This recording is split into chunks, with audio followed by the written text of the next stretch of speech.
Baik, selamat datang kembali teman-teman di materi kami teknik belajar. Kita berdiskusi sekalian melihat blog saya ya di teknik belajar. Jadi silakan lihat materinya juga di blog saya.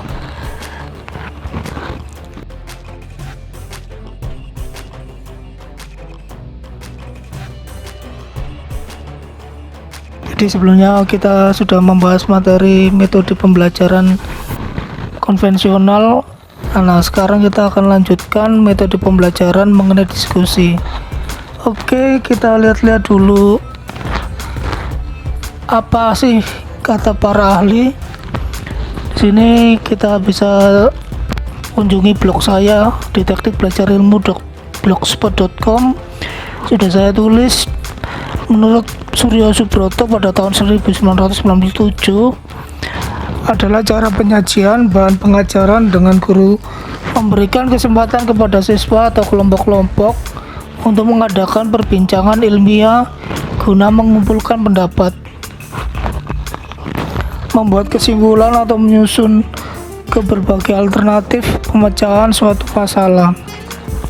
Lalu ada lagi pengertian lainnya. Metode pembelajaran diskusi ini adalah cara penyajian pelajaran di mana siswa-siswa dihadapkan kepada suatu masalah yang bisa berupa pernyataan atau pertanyaan yang bersifat problematis untuk dibahas dan dipecahkan bersama. Itu menurut Saiful Bahri Jamarah dan Aswan Zain di tahun 2006.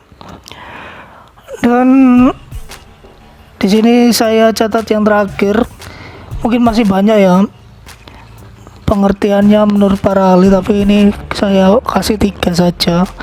Jadi yang terakhir menurut Smiwan adalah suatu cara penyampaian materi pelajaran melalui saran pertukaran pikiran untuk memecahkan persoalan yang dihadapi. Jadi secara etimologi atau sejarah, kata diskusi terdapat pada bahasa Latin adalah discutio yang berarti bertukar pikiran. Namun dalam aktivitasnya bertukar pikiran tidak semuanya bisa dihubungkan dengan diskusi. Ini disebabkan esensi dari diskusi merupakan aktivitas bertukar pikiran yang sistematis dan terarah.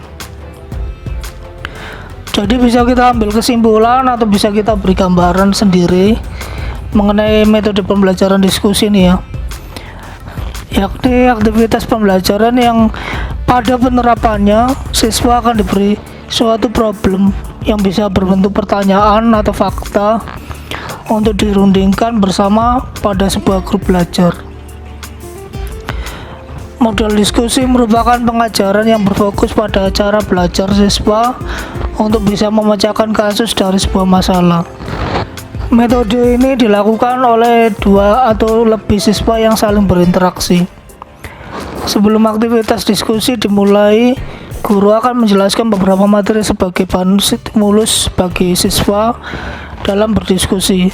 Selanjutnya, siswa diberi waktu untuk bertanya tentang bahan materi apa yang belum dipahami. Boleh bertanya pada waktu setelah guru menyampaikan materi yang akan didiskusikan. Lalu selanjutnya guru akan membimbing staf siswa ketika akan berdiskusi dan membagikan lembar kerja pada saat aktivitas diskusi berjalan.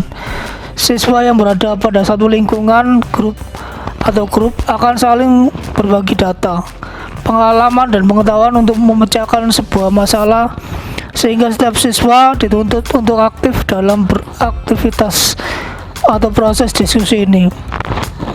Setelah aktivitas diskusi selesai, siswa akan mempresentasikan hasilnya di depan kelas. Selanjutnya siswa akan diberi cara untuk merangkum agar materi bisa dipahami dan didiskusi dengan baik. Setelah kita panjang lebar membahas pengertiannya, mungkin dari teman-teman mempunyai pengertian sendiri mengenai metode pembelajaran ini, boleh ditambahkan di kolom komentar ya. Oke, kita lanjutkan jenis-jenis atau macam-macam diskusi.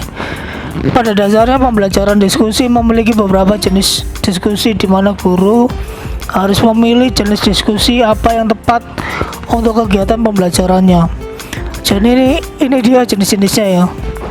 Ada beberapa, kita hanya merangkumkan beberapa saja. Jadi yang pertama ada diskusi kelompok. Jadi macam diskusi kelompok ini merupakan komunikasi interaksi yang dilakukan oleh dua individu atau lebih. Juga bisa berupa sebuah kelompok yang memiliki tujuan agar memecahkan soal atau materi, dan juga bisa masalah yang diberikan dan mengambil kesimpulan dalam pembahasan diskusi yang dibahas.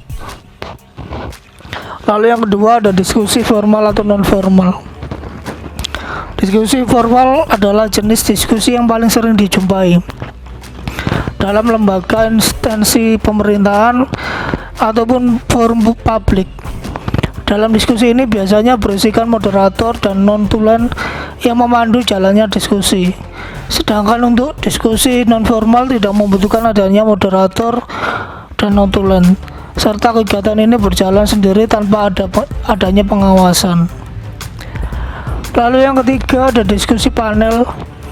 Diskusi panel adalah diskusi yang peserta diskusinya dibagi menjadi dua kelompok, yaitu kelompok aktif dan kelompok pasif.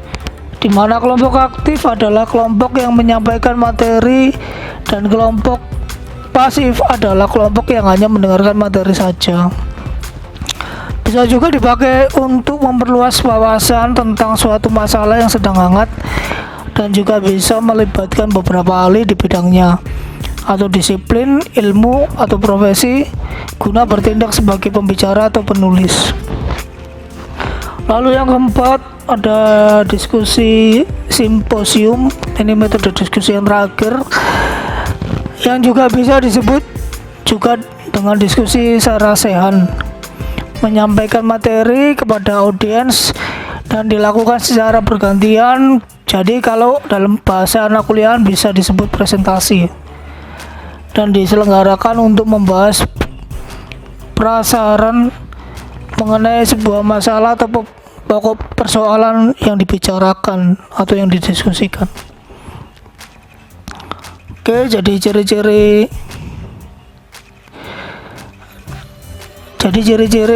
atau hal-hal yang harus dipenuhi atau yang harus disertakan dalam pembelajaran diskusi ini adalah peserta diskusi ada 2 orang atau lebih. Lalu salah satu peserta diskusi ditunjuk sebagai ketua atau leader dalam kelompok diskusi. Terdapat materi yang di dalamnya ada masalah atau materi yang harus dibahas atau dipecahkan. Diskusi harus memiliki output berupa opsi solusi dari masalah yang dibahas. Lalu dalam aktivitasnya terdapat arus tukar informasi dan pendapat dari peserta kelompok. Selanjutnya kita bahas mengenai apa saja kelebihan dan kekurangan atau kelemahan metode diskusi ini. Oke, kelebihan metode diskusi: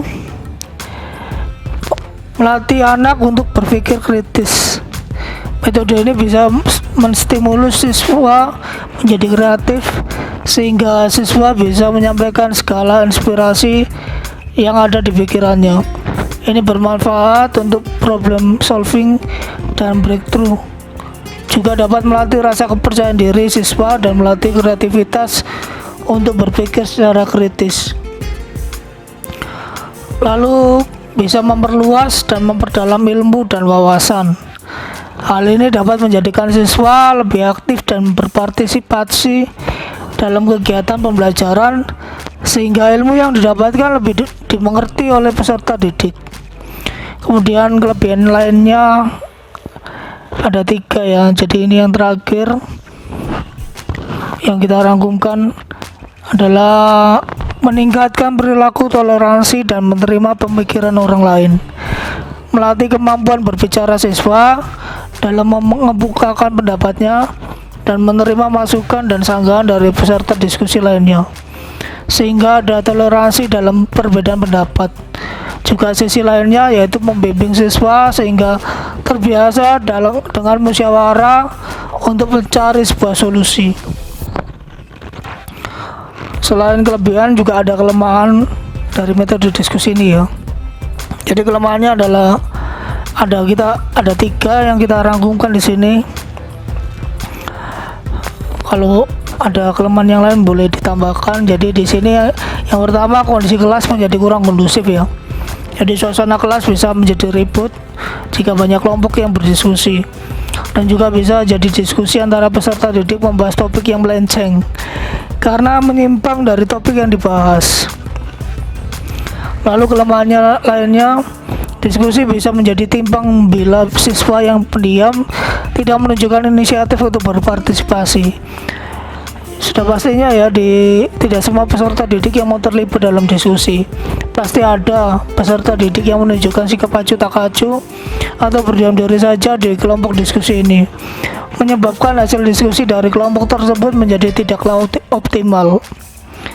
Lalu kelemahan yang terakhir yang kita tuliskan di blog kita yaitu tema diskusi terbatas.